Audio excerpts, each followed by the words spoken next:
Welcome to Boise State in the Community. I'm your host, Natasha Williams. Now here at Boise State in the Community, we're not just a television show and we're not just a class, we're a service learning class. And as part of our service learning, we get to bring on esteemed guests from Boise State to talk about their work here in Boise and of course outside of Boise State. Now, my guest today has spent lots of time researching refugees here in Boise, and he's changing the way that we're looking at teaching UF 200. Additionally, he's also spent years at Washington State Penitentiary. Please join me in welcoming Professor Greg Heinzman. Thank you. Professor Heinzman, how are you today? Doing all right. Excellent. Now, so that our audience doesn't think that we're bringing on a felon, of course, tell me about the time that you spent working for Washington State Penitentiary. Yeah, so it was the first job I had out of college. I was trying to find something. I was bartending, and my mom was working with the media technology program at the Washington State Penitentiary, and on a video. And so she said, "Hey, Greg, the director of this thing needs an assistant. Why don't you apply for it?" I didn't know anything about media technology. I applied for it and then eventually got hired on as a GED teacher. And so I taught GED on the regular school floor and then also taught in solitary confinement, going door to door to inmates and giving them books and helping them out with passing their GED tests. So kind of tell me about what that was like. I mean, working especially with people in solitary confinement, oftentimes, you know, you're the only person they see. Talk to me about that. Yeah, so solitary confinement isn't exactly like you would see on movies. It's not like somebody in a box. It's just single man cells that are about 6 by 9, and there's a whole tier of them. So they do get some contact, but I'm the only one that will stay and kind of talk to them for a while. But basically what I would do is I had a milk crate and I put books in it and some assignments, and I just kind of drag it down the tier and slide books and whatever they needed under their door. And make sure that they had stuff to do. Did they have specific books they liked? There was one student that really enjoyed 1984, and he wrote a really interesting essay about how that metaphor of the boot stomping on someone was similar to a metaphor that he had thought of about being slapped in the face repeatedly by the prison system. So it was pretty interesting. And I had a lot of students that like to do creative stuff in their cells and show it to me. It was cool. So what were some of the things that they made for you? Well, they didn't necessarily make, they made more for themselves, right? But they showed me stuff. Like this guy made a whole bunch of chess pieces, a full chessboard actually, out of toilet paper that he like mashed up in the sink and then put sugar in it.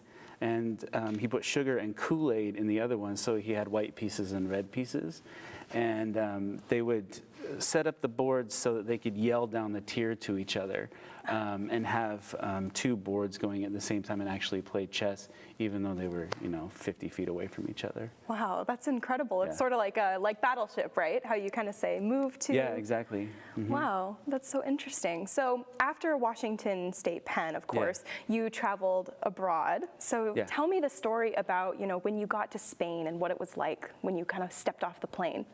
Yeah, well, I had to find a way to get to downtown Barcelona, and I spoke some Spanish already because I had spent some time in Mexico studying abroad, and I remember I came out of the subway in the central part of Barcelona, right at the top of Las Ramblas, which is a famous street there. And I remember popping out and going, I don't know which part of this map I'm on, and trying to figure out where to go, because it's like, I know I need to find a hostel or something, but I was carrying this stupid suitcase that my friends made fun of, right? They called it Suitcasing Europe. The handle had fallen off, and I had taken a bunch of masking tape and wrapped it around a whole bunch of times in order to drag it around, and it weighed about 75 pounds because I brought way too much stuff because I thought I was gonna be there for a while, and I ended up being there for a while. But that was the first introduction, was like trying to figure out where to even go with this stupid suitcase. Absolutely. It was just like painful. So, I mean, 75 pounds, that's a lot. I mean, what was in this suitcase? See, I was an idiot and packed a bunch of books because I like books. And so I had books and a computer and, clothes and stuff like that. But the books were the heaviest part. So do you remember what books you packed? Yeah, I packed a couple that I remember in particular, For Whom the Bell Tolls by Ernest Hemingway, because it's about Spain. or set in Spain, and then another one called Homage to Catalonia by George Orwell, which is also about kind of some times in Barcelona that he spent during the Spanish Civil War. So you brought those specifically because they were set or during the time of Spain, I suppose. Yeah, exactly. Just because they were kind of central to Barcelona and then also northern Spain. So, Absolutely. yeah. So what were you doing in Barcelona? I was teaching English. I thought I'd take, excuse me, I thought I'd take an adventure. I had promised myself in college that I was going to spend at least 9 months out of the year, or out of some year, sometime in Spain. Excuse me. And I completed that promise, I guess, or made the promise to myself. I did. So how long did you end up spending? 2 years. 2 years. Yeah, I came home for the summer to work wheat harvest because I needed some money, and there's not a whole lot of classes to be taught during the summer. So that's what I ended up doing. So you, just to clarify, so you stayed in Barcelona for the 2 years, and then during the summers you would come home during those 2 years? Yeah, just the one summer, yeah. Gotcha. And then I also came home for both Christmases. So. That must have been interesting. I mean, you're from Washington, and so all of the snow comparison to, all of the nice warm weather in Barcelona. Yeah, weirdly enough, one of the winters I spent in Barcelona was the coldest I ever felt. Really? Because it was kind of a cold winter, and I didn't bring the right clothing.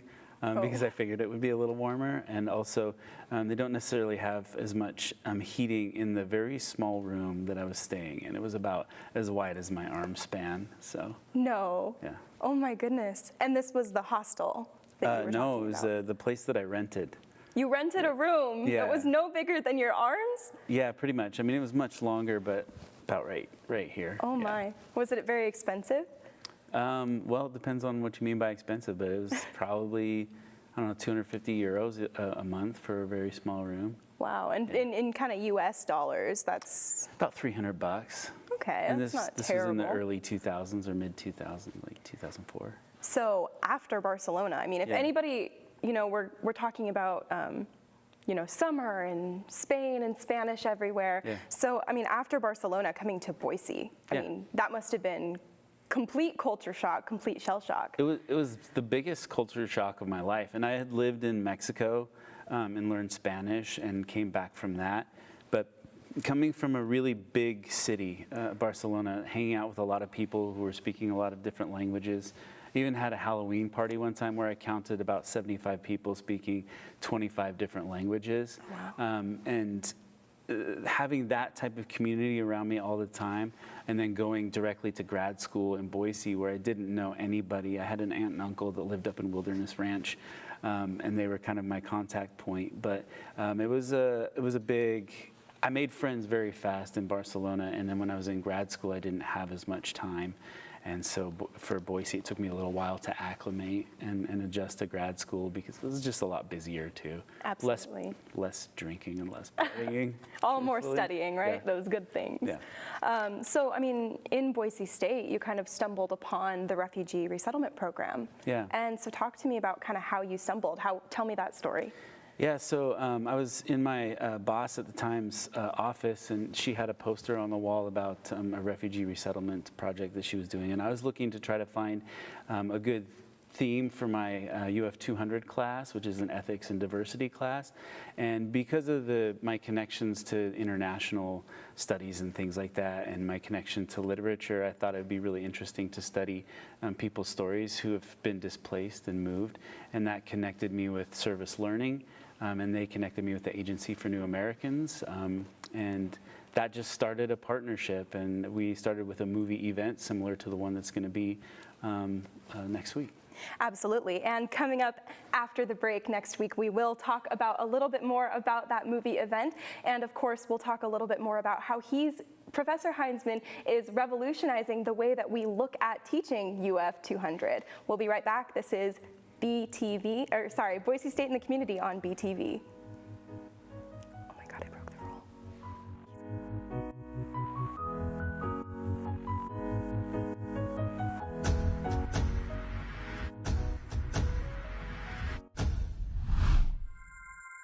Looking at the big blue sky, thinking whether you packed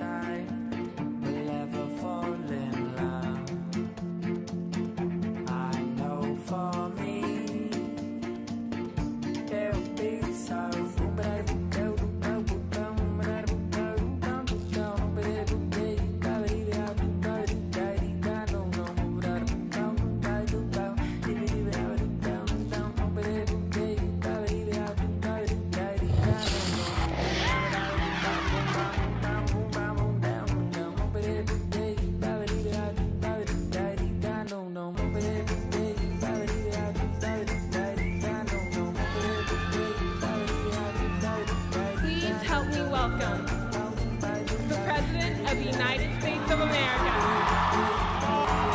Hello, Boise State!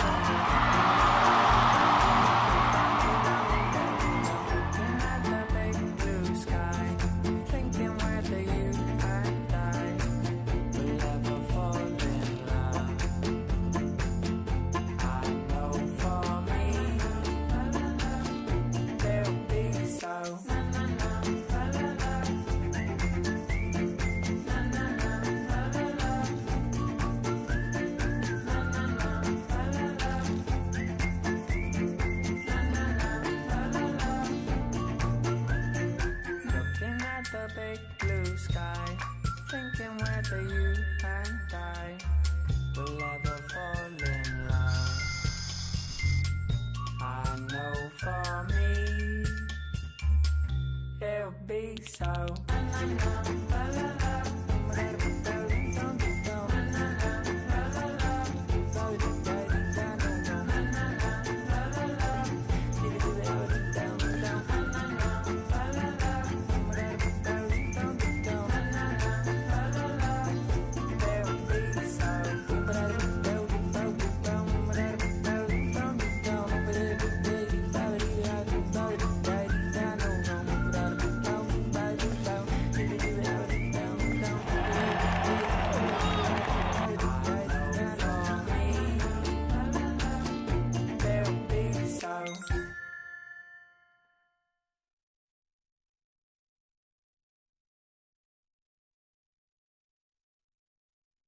Welcome back to Boise State in the Community. I'm your host, Natasha Williams. Now, just before we went to break, we were telling you about a movie event that is coming up with Professor Greg Heinzman's students. Greg, Professor Heinzman, excuse me, tell me a little bit more about the event.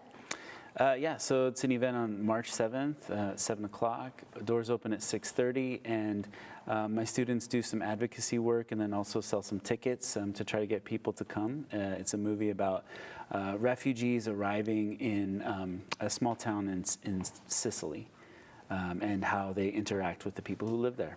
Absolutely, and your students, of course, learning lots about that in your UF 200 class. Now, talk to me a little bit about using documentary in your class to kind of teach them and document exactly how they've learned throughout the semester. Yeah, so we have a project. The Civic Engagement Project concludes with what I like to call UF 200 Film Festival. And so we have 6 teams in the class, and they each produce a 3 to 4 minute documentary where they're just kind of documenting their story of doing the project. So it's not like they have to do a whole bunch of research or anything. They just document what they've done and then show it to the class, and we have a conversation about the projects that were done. And they're usually projects that are related to donation drives, like trying to gather up a whole bunch of school supplies or something for recently resettled refugees and their kids. Exactly. So why is it so important that your students, really interact with and go out into the community with these refugees and learning about, refugee resettlement? Why is that so important? Well, the class is about ethics and diversity, and so I think one of the things that's really important in diversity is being able to see other people as your own, seeing a community there. And if you can see somebody who has come from another country, who maybe has a different color skin, who has uses a different language than you do, has different customs, and if you can bond with them in some way and see the humanity in people, then you can really see the importance of diversity and working with different people. Also, students who are looking for jobs, right, are going to be out in the community, and if they have, if they're well versed in interacting with refugees, we've got a large refugee population here in Boise. Right, and this is kind of different, I think, from the way when I took UF 200, and different from the way I've seen UF 200 taught before, the ethics and diversity. Our final project in my UF 200 class was to write a children's novel, or a children's book, excuse me. Yeah. Yes, it's interesting, and so to me, I think it's really fascinating that you're really encouraging that hands-on directly with this specific group. Yeah, I think it's really necessary, especially with the new theme of know, do, become, and I like that we spent some time learning theory and then moved into the doing part, which is the civic engagement. And I think people really latch on to the theory and understand things better if they're applying it directly. And so that's why I do the civic engagement. And then hopefully as a result, they'll become different people and act differently and have a different understanding of the world as a result of doing those actions. Absolutely. And, you know, some of your students may come in with different perspectives on refugees and things along those lines. I mean, there is kind of that negative connotation. So what do you say to people who believe that there is a negative connotation with refugee populations? Well, we start by looking at the facts. There's a lot of correspondence, at least in media, sometimes between refugees and terrorists. And there just really isn't much of a connection other than the fact that the refugees are usually fleeing the very terrorists that we're talking about. And there's a number of articles that have been done about people who have come through the refugee resettlement program. There have been about 3.3 million people come through the refugee resettlement program since the Refugee Act of 1980. And there have been no deaths in the United States as a result of a terrorist attack by a refugee. There has been, you know, some crimes committed and things, as people will do. But it's the most highly vetted program for entrance into the United States. And so trying to clear those things up and show, you know, are refugees the danger that some media outlets say they are, and trying to dispel that myth. Absolutely. And, you know, teaching your students kind of to look at the facts first. Exactly. Yep. So talk to me a little bit about, I mean, you know, changing this perception. Yeah. Talk to me a little bit about kind of what goes into, because I think that a lot of people often are unwilling to kind of look at facts that kind of disagree with them. And so how do you kind of get them to realize something that's different from maybe what they already believe? Well, we have conversations about it in class, and try to ask questions that will get people to question their own beliefs. And it comes from different perspectives too. I'm not in there trying to convince a whole bunch of people that everybody has to be supportive of refugee resettlement program. But I think it's important to get people to look at their own code of ethics, what they believe. And most people believe treating other people the way they want to be treated is a very important thing. And so I have people look at their own code of ethics and then apply it to an actual situation that they may not have thought about before. And so that has a lot of people thinking more deeply about how to treat people that they might see as different from them at first. Absolutely. And thinking about treating people who they might see as different, I mean, how many different kinds of, you know, refugees, if you will, different people from different places do you see coming through this refugee resettlement program? Well, there's, I mean, from many, many different countries, and it kind of depends on what's going on in the world. We're getting a lot of Congolese refugees right now, and there were a lot of Syrians starting to come through until the Trump travel ban was put into effect that banned Syrians for a certain amount of time. But I think that's starting to pick back up. So if you look at the groups of people that come to Boise through the refugee resettlement program, it's kind of almost a chronology of major disasters and things that are happening in the world. Sudanese, Myanmar, there's a lot of different places that people come from. And I think, so a colleague of mine, Paulina Luanke, who came as a child, as a refugee, is starting an international, the Idaho Museum of International Diaspora. She's getting it going now. And she talked about that there's about 87 or 90 different countries that people have been, that have arrived in Idaho as a result of some sort of displacement.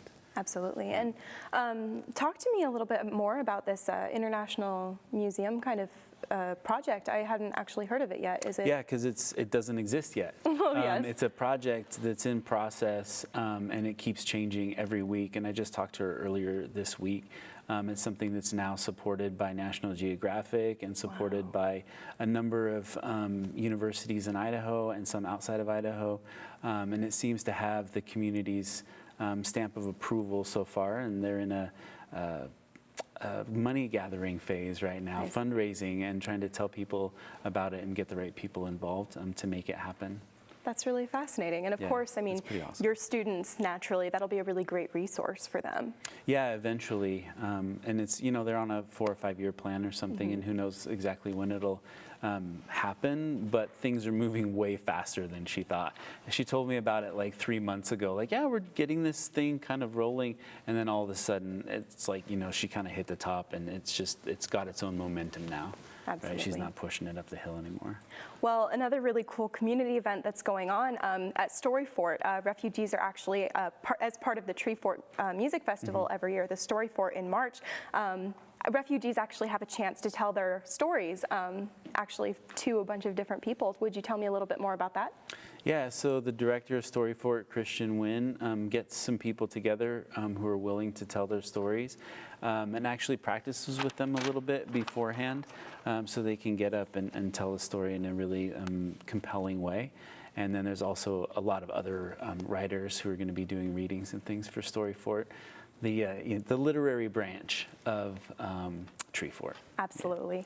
Well, thank you so much, Professor Heinzman, for joining us on the show. That is all the time that we have. So I would like to thank my director, Emma Richardson, and of course her crew, our studio manager, Bryce Cornwell. I would like to thank you, of course, for watching. Make sure you tune in next week. We're going to be continuing the conversation on refugees in Boise with my colleague, Joel Norris. He'll be interviewing Professor April Mazurek. Tune in next week to Boise State in the Community. For now, signing off, I'm Natasha Williams.